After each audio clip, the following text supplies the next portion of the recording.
So here's a video a few of you out there have been asking for, and I figured what better time to make this video than now, because a lot of this, probably all of it, is going to be changing very soon to a whole new setup, which I will make a video on later on down the line.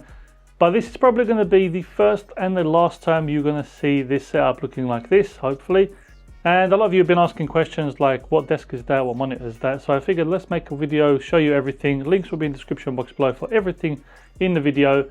And me personally, I like watching desk setups because it gives me a lot of inspiration of stuff to put in my own setup, stuff that I wouldn't have originally thought about myself. Not even for the products they use, but more so for convenience factors and cable management and just stuff that makes the setup look better and be more productive. And I've found that to be the case with a lot of these setups. You kind of pick things from various different setups and then you include it in your own, and then the cycle continues. Something I've learned is these desk setups are, although you may think, oh, this is the dream setup, as soon as you make the setup, your brain straight away starts thinking what you can improve, how you can make the next setup, which has happened to me. If you're a long-time viewer of the channel, you may have seen that I have gone through quite a few different desk setups, each one me thinking this is the final one, but it's never the final one. Now, if it is your first time here, my name's Almir, aka MrHtech. On this channel, I make tech simple. If I earn your subscription anywhere in this video, remember to hit that subscribe button below. We're so close to getting that 20,000 subscribers number. And if you do end up liking the video, hit the like button, share it with your friends and family who also might be interested in these kinds of videos, because it does help push the video out in the algorithm and spread to more people, which is always a good thing. Now, like I mentioned, everything in the video will be linked down below. So if you find anything interesting, be sure to check it out.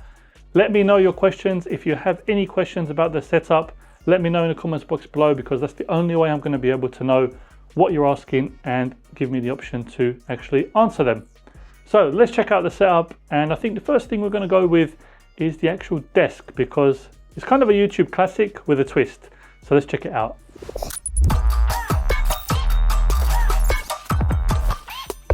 So when we look at the actual desk, two things probably stand out for it to be a YouTube classic, like I said, and that's the Alex drawers. Now, these Alex drawers are the grey and turquoise colour, which you don't see many of, and that's probably because they're quite rare. I myself had to drive 2.5 hours to get these from the nearest IKEA that had them in stock. If I wanted the white or the black ones, there was closer IKEAs that had them, but these ones, for some reason, they're so much more rare, although they're the same price. Now, for actually resting the worktop on top of the Alex drawers, I wanted it something to give it a lift. A lot of people usually use the kitchen cabinet legs that are like chrome, put 4 on each end and be done with it. Although that looks okay, it wasn't something specifically that I wanted to do. So I looked for other options on IKEA and I found this Calyx underframe, which worked out quite well. When you put it on its side, it gives just enough lift to give you that floating effect. And then with the metal beams running through the middle of the worktop, it gives you that extra support on the worktop to avoid any sagging. And I haven't seen any evidence of sagging on this worktop, even though I've got quite heavy stuff in the middle of it. So that's worked out really well. Now, for the actual worktop, I went for the Salian worktop. Now, I know a lot of people go for the Colby, which is more of like a wood look. I wanted something that's a little bit lighter, and this one came out really nice. Also, it was substantially cheaper than the Colby worktop. In order to actually get the Calyx underframe attached to the worktop, I used some double-sided, very strong sticky tape and aligned it in place perfectly so it would fit perfectly on top of the Alex drawers equally.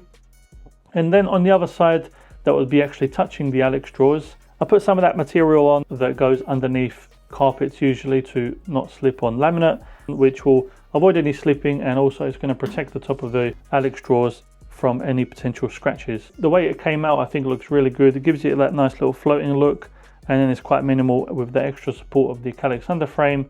Worked out really, really nice. So on the left hand side, we've got the pegboard, which some people have been asking about. Now, this pegboard is also by IKEA. It's the Scadis, and it's the 56 by 56 centimeter square one. Now, of course, it has the other accessories there, like the see-through boxes, the pegs, the tray, everything that can be bought separate to accompany the actual Scadis pegboard. Now, usually people put these on the wall.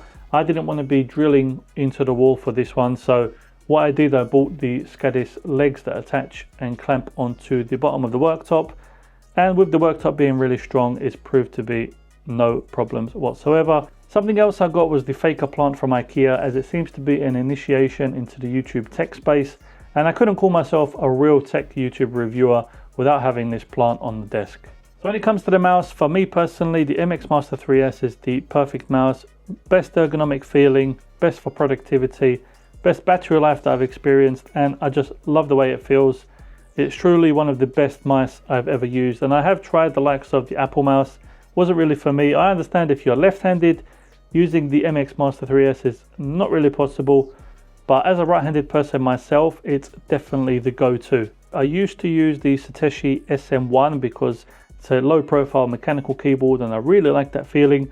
Recently I got the Keychron K2HE, but something I didn't really like about it was the keycaps were a little bit too high for my liking.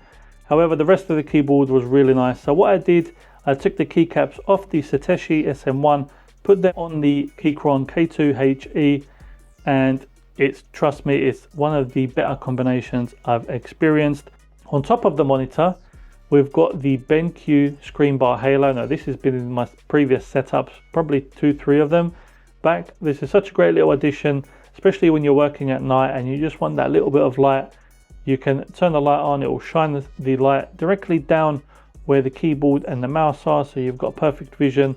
Then you've got this little control module here that gives it different types of customization, so you can control the temperature of the light brightness, if you just want the back of the screen bar halo on, or if you want just the front, or if you want them both simultaneously.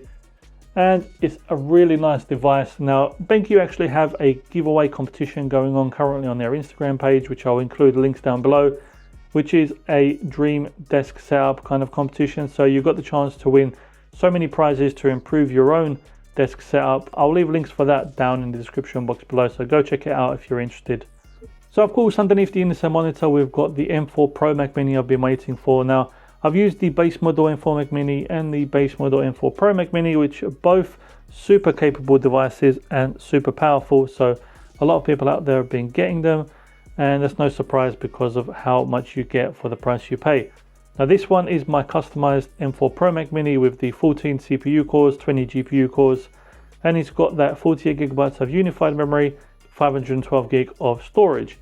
Now you might be asking, why such base storage? Well, I made a video about it. I've got connected to a Thunderbolt 5 NVMe enclosure with a 4TB NVMe in there, so that gives me all the storage I need without having to pay that extra Apple tax of upgrading the actual machine.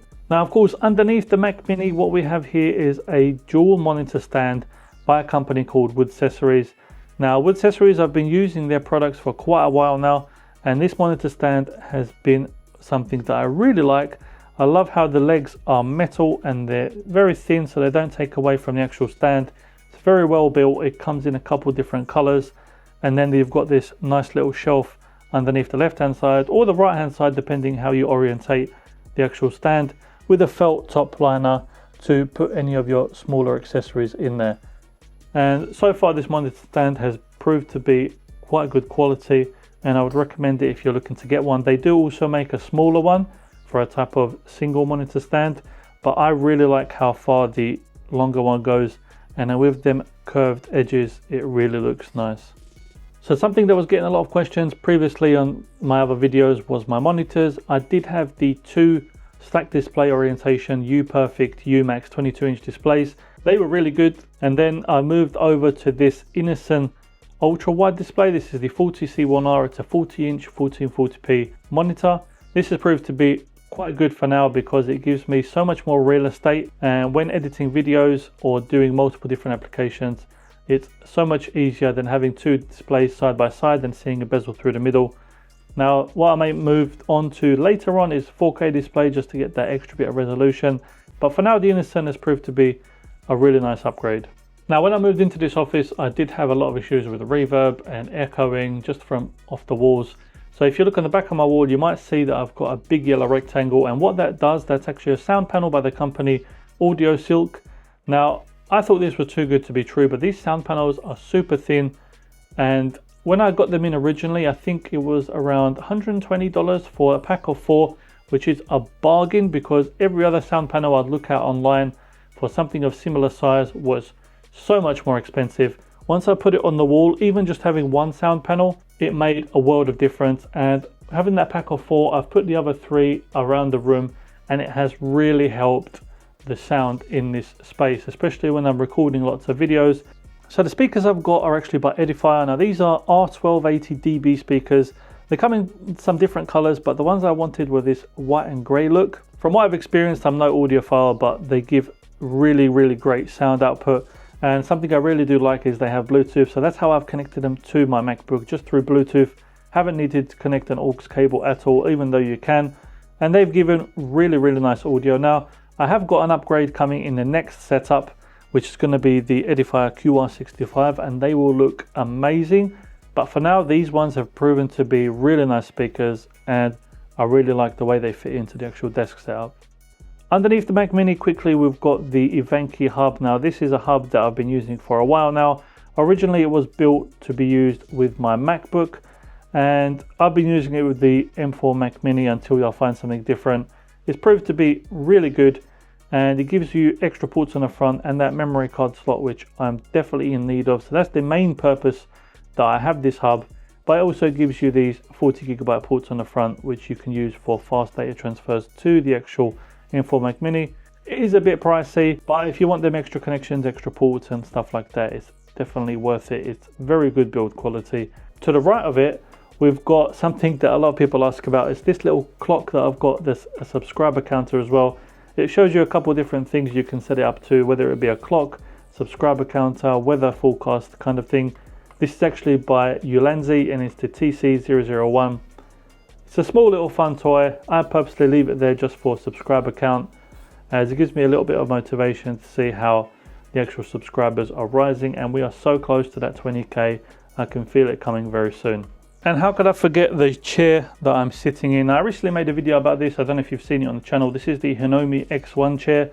Super comfortable, super great for that back support like I mentioned in the video. Not only that, it looks really cool.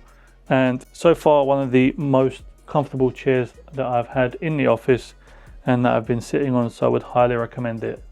I hope you liked it. Let me know in the comments box below what your favorite part of the setup was, if there's anything you did like, didn't like, and give me recommendations down below of things I could put in the setup to actually improve it. Like I said, this will all be changing very soon to something that's going to look so much better. I can't wait to show you that video. So remember to hit that subscribe button so you're notified of when that video comes out.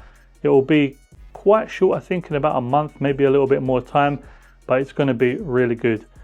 And like I said, links for everything is in the description box below.